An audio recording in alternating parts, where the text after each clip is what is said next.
chicken. Ng lahat na. Sibuyas.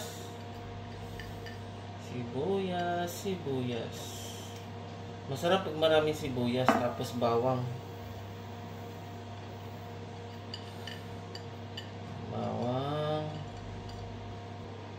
Dato puti. Pagluluto, tansya-tansya lang yan. So, tatansyahin kong lagyan ng patis. Op. Tansya ko na po ito kasi nagluluto po ako araw-araw. Okay na po yun. Tapos, dato puti. Ini kuhan.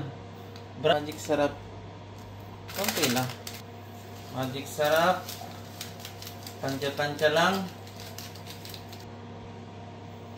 Yan. Tansya din.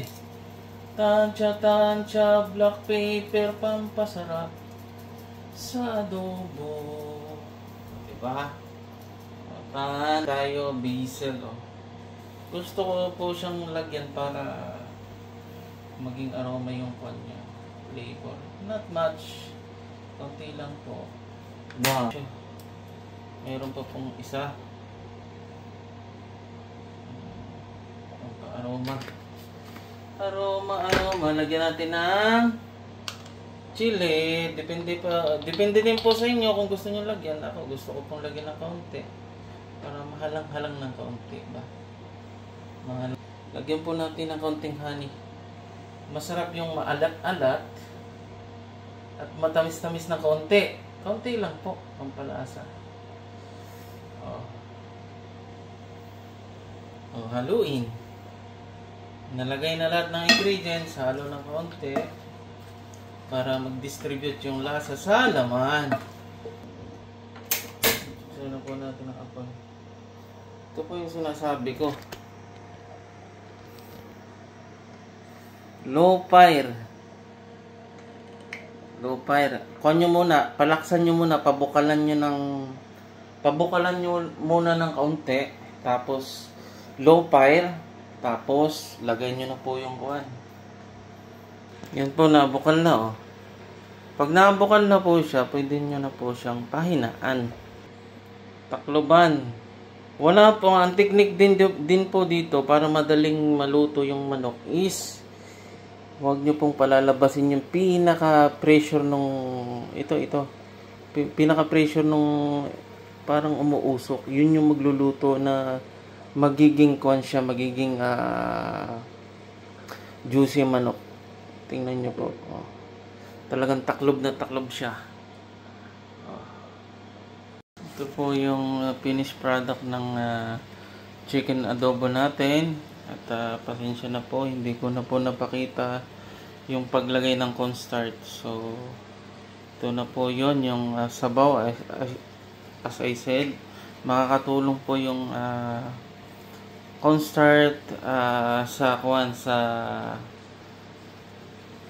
creamy nung sabaw para maging malapot. Para masarap sa kanin. Yan po. Hinihintay ko na lang pong lumambot ng konti itong patatas. I think so. The patatas is okay. The carrots is okay. Ito yon. Ito na po yun lapot. Papakita ko po sa inyo. Sarap. Oops. Kuha ka ng sandok.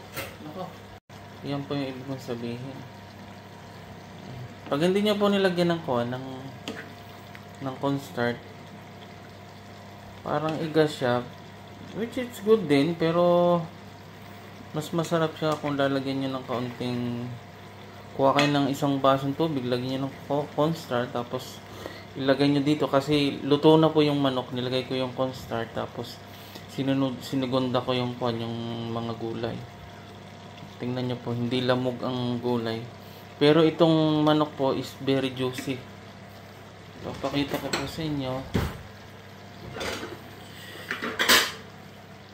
Tingnan natin. Tururut. Time to taste. Yummy. Ito yung carrot. Ito yung potato. Ito yung carrots. Tapos, konting sabaw. Nakita nyo, oh. Yummy, yummy. Kuha po tayo ng what is my favorite part. Ito po. Tapos, switch off na po natin. Sarap yan. Bango dahil dun sa sili. Okay na po to, oh. Sobrang lambot. So, titikman na po natin. Yan. Nakita nyo po, ito yung ibig kong sabihin. Pag ginawa nyo po low fire, ganito po yung consistency ng manok. Tingnan mo, very juicy, oh. Tapos, sobrang lambot, oh. Tapos itong carrots. Okay na. Malambot na itong carrots. Hindi siya masyadong lamog. O itong patatas. Tapos itong carrots. Okay na din po.